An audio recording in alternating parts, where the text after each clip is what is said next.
Welcome back, ladies and germs. Episode 50 of Survival of the Fitted, your favorite podcast. You're listening to your favorite co-host, Joe Williams, aka Joe Exotic, and we have none other than Ian Pierno today. How are we doing today, my guy? Ladies and germs, you can't say that anymore. We're still in a panini, in a pandemic. You can't say germs. We're still in a panoramic. That's a trigger word. I am triggered. I am offended by said word. Actually, because I'm the king of transitions, right? Mm-hmm.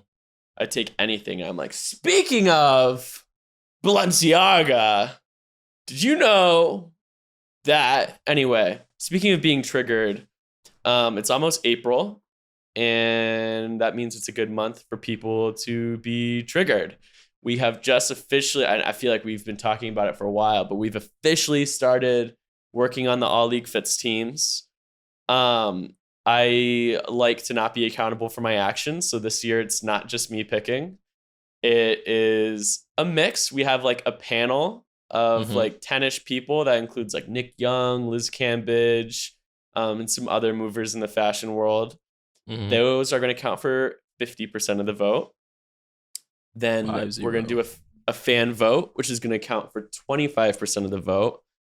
And then me and Joe are going to be the other 25% of the vote. We're going to make our selections together, which is proving difficult, but we've already got like our first team down. Not going to spoil it though. But holy shit, this is the hardest year it's ever been to pick the All-LeagueFits teams. It's true. I didn't think it'd be this hard though. I'm not going to lie. Mm-hmm. Look, I'm not going to lie. Like it was hard for a different type of reason. I feel like last year there was like a 5, and now I feel like there was like a front runner top 5 for the most part. And this year now there's like a front runner top 3, and like everybody else kind of seeped into the second team. So now to try to pick the top 2 of like the second team that should be like 10 people is like trying to do rocket science. So yeah, it's a little tough. It's tough. And anyone listening, by the time this pod comes out, we might already have the link out for you guys to vote. If not, it'll be coming soon this week. It's so tough. Like I made a ballot, and there's also like a write-in part, so you can add anyone. But like the ballot includes 40 players fighting for 15 spots, and I think all 40 could have an argument that they should like be on a team. Yeah, it's difficult to say the least. The second team was kind of harder than the first team in a way. Low key. Because it was like, yeah, that was tough. It's tough. So when you guys see the list, just know that all the wrong picks were done by the guy who I'm talking to right now. You know, if you like the picks. But we're only 25% of the vote, though. That's TBD. That's TBD. And I'll bump us up to 30 because we know more than the people. Actually, fuck it. I just did it. I just bumped our vote up to 30%. Fans sounds funny. A live moment right now. Officially official. History in real time. Yeah. That's crazy. But Joe, we had an interesting conversation today because I'm not even going to name the player because I want the teams to be a surprise. Yeah. But there was a player I had on my first team. You did not have him on your first team. And the free Joe movement, shout out our OG followers, really came full circle because we had a little debate and you successfully convinced me. And I'll let you explain it, but the basis of this debate was... The basis of the debate was basically, it was like, and players have stylists. You're a stylist. Yep. You get how it works. So a lot of the times, these players don't really own the clothes that they wear. So... But when you say that, you don't literally, do you mean literally like own, like purchase? I do also mean literally, like a lot of the times it's like, wear this, I'm gonna send it back. Yeah. Wear this, I'm gonna send it back. But when you say own, specific example, what I mean by own is like the clothes are wearing the person and it doesn't look like he is wearing the clothes. So I don't know how to, man, it's tough to explain it, but a lot of times it looks gimmicky. Like some players look gimmicky and it looks like they're wearing like costumes. And I think that was like my disconnect, but that's where I'm coming from with it. Yeah. And Joe went on like this beautiful iMessage monologue yesterday. I was like literally on like a deadline on another project that I was just like abusing because I was continuing to have this spirited debate with Joe and listening to his monologue. And it did make sense. Like, I think there is like extra credit to give to guys where the clothes like just look natural on them.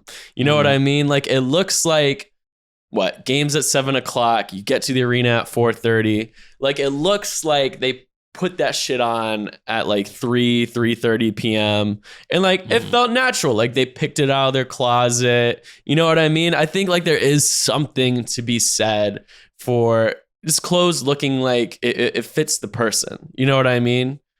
Like even like Nick Young, for example, like he wore like some kind of crazy costume-esque outfits, right? But I think it always looked really natural on Nick. Like it always looks like, and it was natural. Like he does all his shit himself, but like shit never looked unnatural on Nick. You feel me? Yeah. To piggyback off that, when you think about someone like Jordan Clarkson, who has like consistently been on the first team since I've been alive, it looks like he owns every single thing that he wears. It looks like he styles every single thing that he wears, and he like, it embodies him. But there's some other players who it doesn't. And it's like too gimmicky, and JC never falls in that category. So shout out to him. But shout out to JC. Obviously, we can spoiler alert. JC's on both of our first teams. Yeah, for sure. But yeah, and I totally feel that. And like JC rewears pieces, which I think is fucking cool.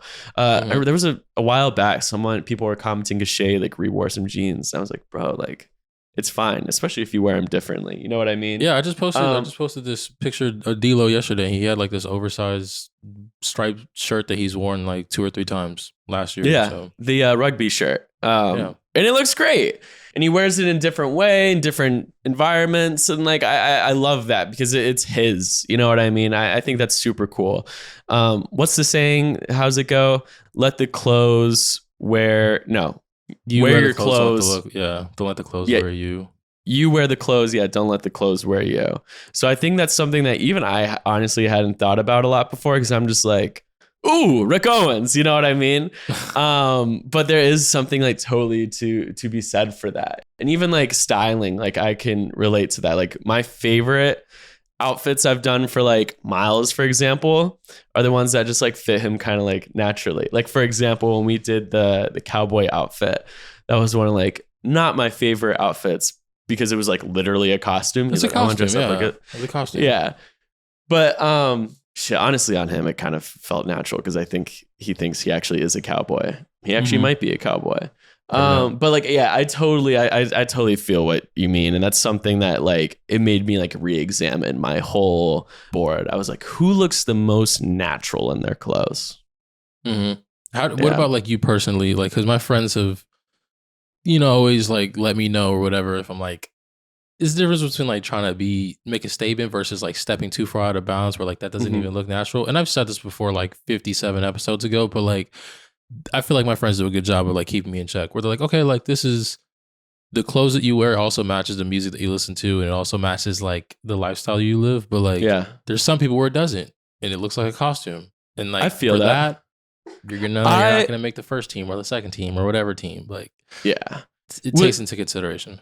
With my wardrobe, which has like developed a lot in the past few years, like I came to LA in 2019 with like nothing. But like for me, like I want people, like if you saw the back of my head in my outfit, like you would still know it's me. Like you would be like, oh, that shit's hard, but like you can still figure out like it's Ian, like just based out on the outfit. So like I always try and like stick to like my aesthetic a little bit. I mean, I can be bold, I can be calm, but like I don't want anyone to be like, nah, that can't be Ian because look at that outfit. You know what I mean? That makes sense. Ian has an aesthetic for those listening. Ian, I recently purchased my first pair of Converse. I just want to cloud put up, you know what I'm saying? Shout out Joe. Shout out. But I say all that to say, that's like Ian's uniform. Every time I linked up with Ian, it's like he's wearing like Converse, some probably flamboyant jeans, maybe an oversized t-shirt, shaved head, might throw like a cap on or might not. He got like a skateboard, just like this like cool dude with like the nails painted, only one side of his body's tattooed, only one side of his hand is painted, his fingernails. He has a whole thing. Like it makes sense. It's like everybody has their own little avenue that they play in, but Yeah. When you play too far out the avenue, it doesn't really work sometimes.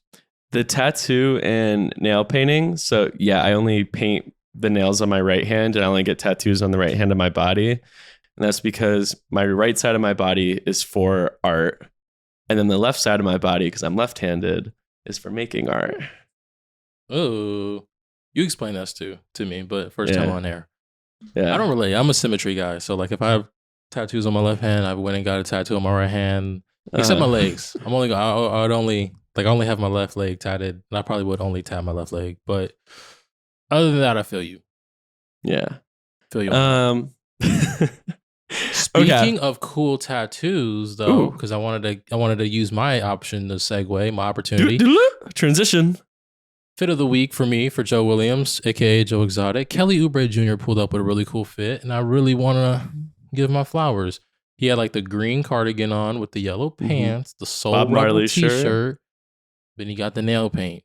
I haven't painted my nails in a minute, but that made me reconsider. Oh, I didn't even notice his nails were painted. I'm going to pull that up right now, also so I can tell people when the post was. I think we posted that. Was it yesterday? No, it was a couple of days ago, if I'm not mistaken. No. Okay, so this Kelly Oubre look. Oh, yes. It was 3 days ago. So if you're listening to this on Wednesday, it's 4 days ago. Yeah, green cardigan, shades, painted nails, rings. Rings are so underrated.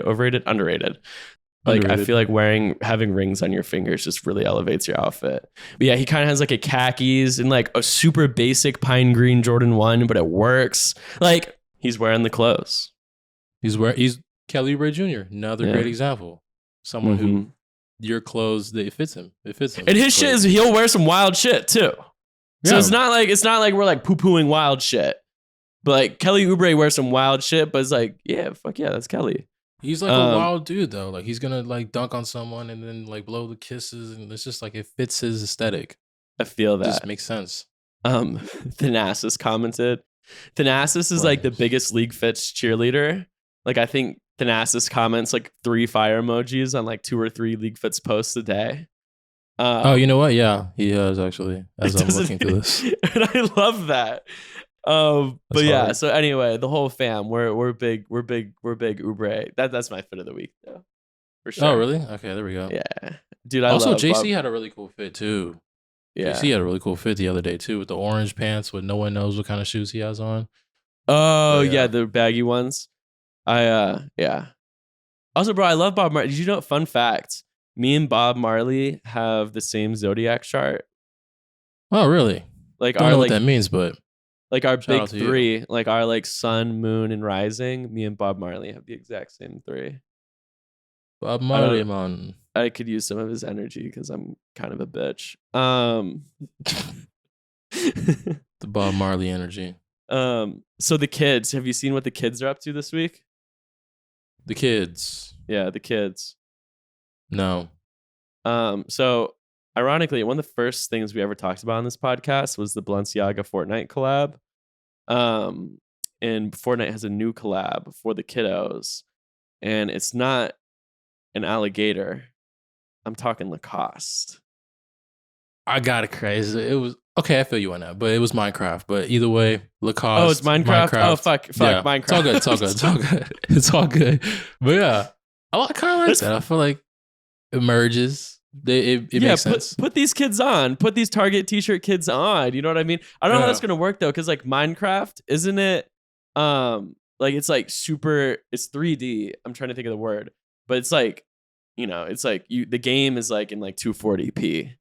Yeah, it's like so. I wonder how this like. Do you like the characters like are kind of just like a square? I'm interested. Like, are you dripping out your character? Like, what's just a bunch of swaggy pixels walking around free world? Yeah, is there just like a little alligator pixel? Like alligator's pretty detailed. Like, how does that work? We will see. Yeah, that is very interesting. I suppose we will. But in kids that are probably cooler than the Minecraft kids. Shout out to Minecraft though. Never played, but looks lit. It has to be lit if these kids are obsessed with it. I heard Minecraft was like the #1 game in the world, if I'm not mistaken. I believe that, bro. There's a 14-year-old on our 2K Pro-Am team. His name is Braden, and he lives in Indiana. And he hit a buzzer beater shot. He hit a buzzer beater shot last week on a quarter 3, assisted by your boy. Nobody else on our team is younger than 24, but this kid put 50 on our boy in the rec, and we invited him to the party. We're like, yo, you got to come play with us. That's hard. Anyway, Shout out when Brayden. he's not on 2K, we have to like invite him. We're like, bro, can you get off Minecraft? We need one more for Pro-Am. He's like, nah. I'm like, finishing this Minecraft shit. We gotta hop on Minecraft. Yeah, let's hop on Minecraft just so we can get the Lacoste collab. Yeah, might have to do that. And if it doesn't work out for us, there's a different kid that we can get to make a sweater for us. Wholesome moment. Scott, can you put in like a aww, like some kind of aww, like, you know, like in a sitcom when they'd what's have the like the world's audience smallest reaction.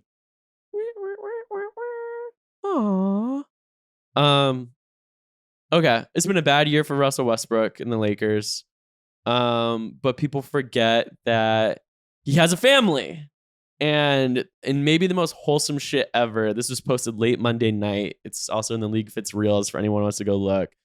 Russell Westbrook wore this cashmere sweater. And on the sweater, it was a drawing that his son, Noah, made him for his birthday.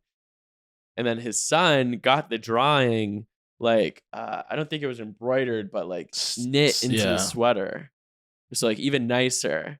And Noah Westbrook was like, yeah, he's like, no, he's like, my son made this for me. It was for my birthday. He's like, this is the sun. This is me. This is my, like, sun is in sunshine. Mm-hmm. This is the sun. This is me. This is my son. Here are some clouds. He was like, and he drew this for me. And then he got it put on a cashmere sweater. And he was like, I guess he got some money. Because, but it was like, I don't know. I think that was like the dopest fashion moment of the year. I agree. Well, I wouldn't say dope, but it was just a good. You know, the last person that, you know, last child who made something for his NBA father was Montrezl Harrell with the mask, and we kind of stepped all over that one. So I want to circle back. That was a fucking lie. That was a lie. Back. But, you know, just like the biggest lie told in LeagueFits history. My son ordered me this LED face mask to wear as I came back from injury. Give me a break. Noah Westbrook definitely drew this shit. Noah Westbrook definitely drew that, yeah. It's like not a good drawing because kids are terrible at everything. But that's what makes it so special. Wow. Yeah, I was at a basketball run last night, and there was like a kids basketball practice before, and I was with my boy Paul, and I was like, dude, kids suck at everything. Like, even when they're good, like, they still suck. Like the number one like 9-year-old Pop Warner kid, I'd Reggie Bush stiff arm Heisman his ass. You know what I mean? Like, I can't play football. Kids suck at everything. Oh my goodness! Like the number, like, you seen like that kid Blaze, who's like, no, but have you seen that kid Blaze, who's like an 8-year-old football phenom? Oh yeah, the dude has like a 10-pack. That's crazy. Yeah, bro. Yeah. He has a 10-pack, but I Brandon Jacobs his ass, bro. I'm Derrick Henry out there. Heisman pose. Yes. Yeah, for real. Like, kids suck at everything. Like, it's just a fact. But that's what makes it so special. You know what I mean? So anyway, that was my favorite moment of the year, was seeing that sweater. And it fucking looked cool. Like, you could have been like, nah, this is that new ALD, and I would have been like, sick. I wonder what it means. Yeah. Noah Westbrook, hero of the pod. You love to see Someone commented that he's the next Takashi Murakami. I did see that. I like these comments. I'm not gonna lie. It was very cool. Comment section past the vibe check. Yeah. Like, you guys get it. Little Brody a goat like his dad. Yeah. Yeah, and you know what's even crazier? So my new pastime is every time I post a LeagueFits post, it's no longer a 5-second process. It's actually like a minute process because I have to wait for all the bot comments and then delete them. This post got like no bots. They were like, why are you looking at my story? It's my birthday. People go to the bathroom. Like, what? Yeah. Why are you looking at my page in the bathroom? Like even the bots like respected what a wholesome moment this was. I do appreciate that. I do appreciate that. So the porn bots, thank you. Thank you. You guys took an L on this one. Yes. Only Noah Westbrook can get rid of the Instagram bots. That's the only person who can clean up the gram. In the end, the light will always shine and will always win. Wow, what an inspirational way to end the podcast. Episode 50, man. All right. See y'all Friday. David Duke Jr. Maybe your LeagueFits Work of the Year will be with us. Go follow Survival of the Fitted wherever you get your podcast. Tell them that intern Joe sent you. Click the follow button. Go follow Survival of the Fitted.